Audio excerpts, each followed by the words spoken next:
Adrian Sto. Mr. Woodard, it's been a long time since we've seen you. Good morning. Good morning. Judge, before we begin, I do have letters I've shown to the state if I can provide them to the court. Let me read this very quickly.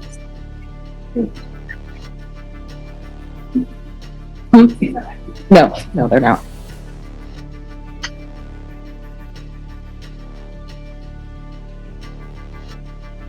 All right, folks, buckle up.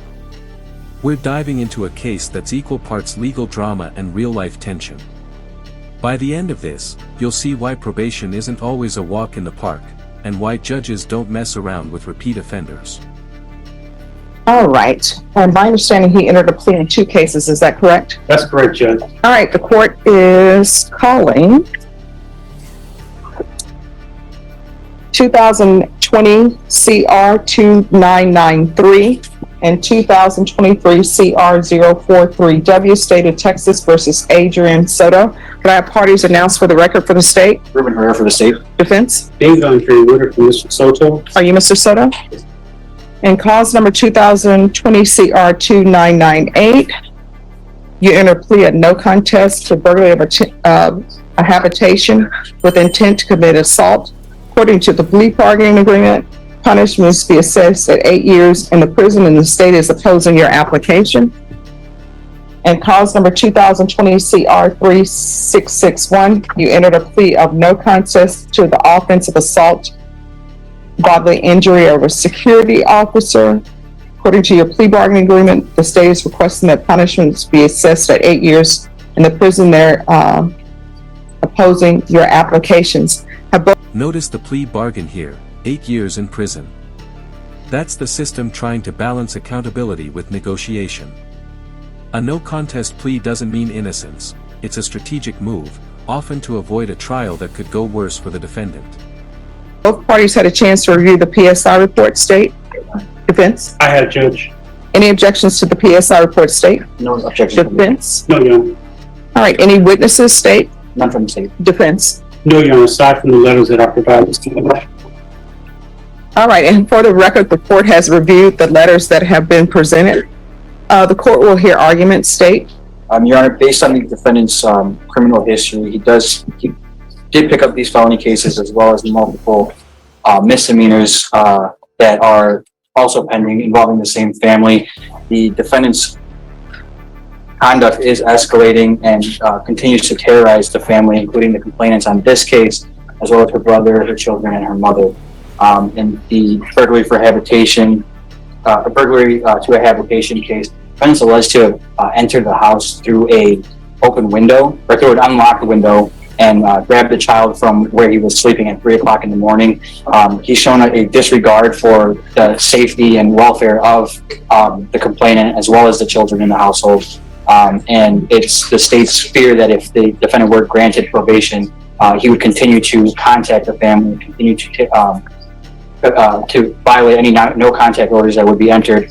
I would believe that the only way to ensure the safety and the welfare of the complainants are to sentence the defendant to... Hold up, he allegedly grabbed a child at 3 a.m. That's exactly the kind of conduct that flips a judge from leniency mode to safety first mode instantly.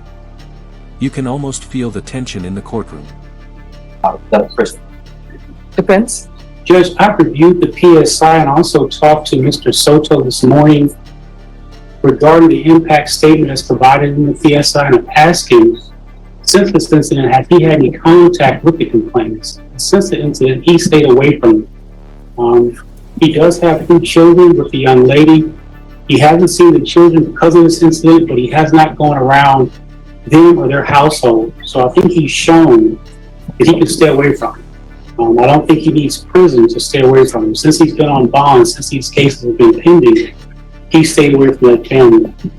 Also, Judge, if you look at his prior history, he does not have any convictions for misdemeanors or felonies. He's 25, he is working, he has support, he has family members here in court with him this morning, he has the letters that were provided to him. I think when we pled on the case, Judge, the court asked him if he was experiencing any substance abuse issues at the time of the offense. He was truthful with the court. He said, yes, Judge, I was under the influence. I also asked him this morning if the court did testing, how would he come up? And he explained to me he would come up negative. He has not been using any type of substances since he's been on bond, since these cases have been pending. He's working as a painter. He's not on child support for the children, but he is willing to place himself on child support so he can start contributing to their well-being. Also, Judge, the TAC evaluation, I noticed that it is recommending inpatient treatment. If the court did grant his application for deferred, we would ask the court to first see how he does in intensive outpatient treatment, because he's shown that he can stay drug-free. But I do think he would need some assistance with that. Even though he's been doing it since he's been on bond, we would ask the court, if the court did grant his application for deferred, to place him in intensive outpatient treatment prior to placing him in inpatient treatment. He accepted responsibility for both options. Here's an interesting point. The defense is pushing intensive outpatient treatment first instead of prison. Judges sometimes like to see evidence that a defendant can self-correct.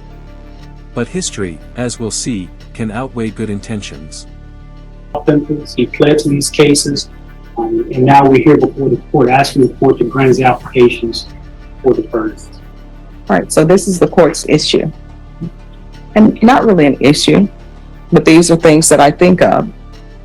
All right, so he has a felony offense, and I'm assuming this is being taken in consideration, the violation of an order, protective order. That's from December 31st, 2019. The burglary that he pled to is from December 27th, 2019. So let me go in order. So he has a continuous violence case that's December 14, 2018. I'm not saying it's true because nobody pled to that, but that's what he's charged with. Then after that, you would think something would click. Hey, I just got arrested, because I know he would have gotten arrested on that and made bond, and he would have gotten an attorney. So you would have thought that something would have clicked with that.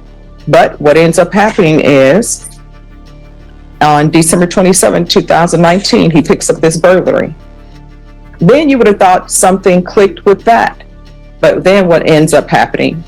He picks up the he picks up the violation of the court order or bond order or protective order on December 31st, 2019. And you would have thought that it would have been like, hey, I need to be on my P's and Q's because I picked up all. Pause for a second, look at this timeline. Multiple charges, repeated incidents, violations of protective orders. At what point do you think the system decides enough is enough? That's exactly the dilemma judges wrestle with every day. These felonies. I understand relationships, and sometimes people don't love each other anymore and they have children and they got to make it work for the children, or they got to stay respectful to each other because they got to raise children together. And as everybody know, even though people say, we only need to be with each other for 18 years, but people know sometimes you need to be with certain children till they're like 25 or 30. I understand that. But then what ends up happening? He ends up picking up another case that he pled to, which is the assault case, on September 17th, 2022. So he has some issues. And I don't think that probation at this time is appropriate for him. Is he on GPS? He is, Judge, and since he's been on GPS, he has not violated the GPS. Oh, because he's on GPS because of this. And I'm not the judge who gave him probation for continuing to pick up cases. Some other judge did that, and the only thing I came back to do was probably add the GPS so that everybody would know where he was. So I'm not inclined to give him probation. I'm not going to give him probation. I'm going to sentence him, and I will retain jurisdiction. So in cause number 2020 CR 2998, court will find you guilty.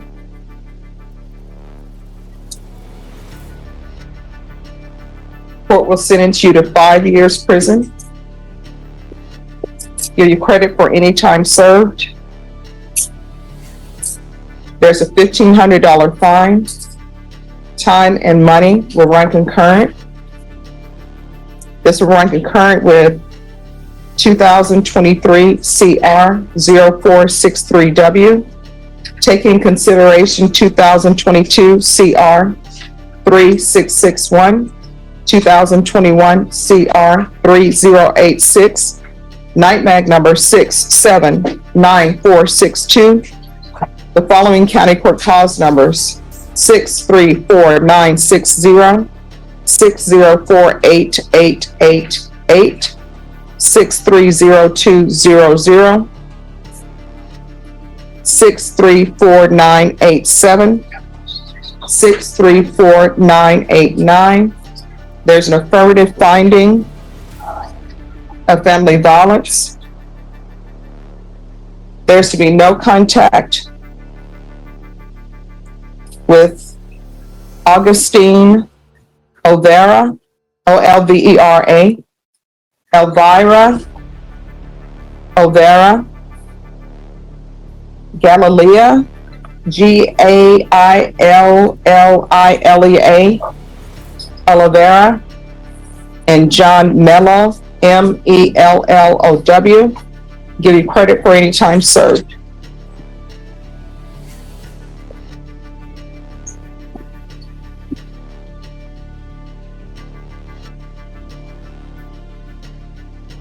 And that cause number, I'm showing you what's entitled Trial Court Certification of Defendant's Rights to Appeal.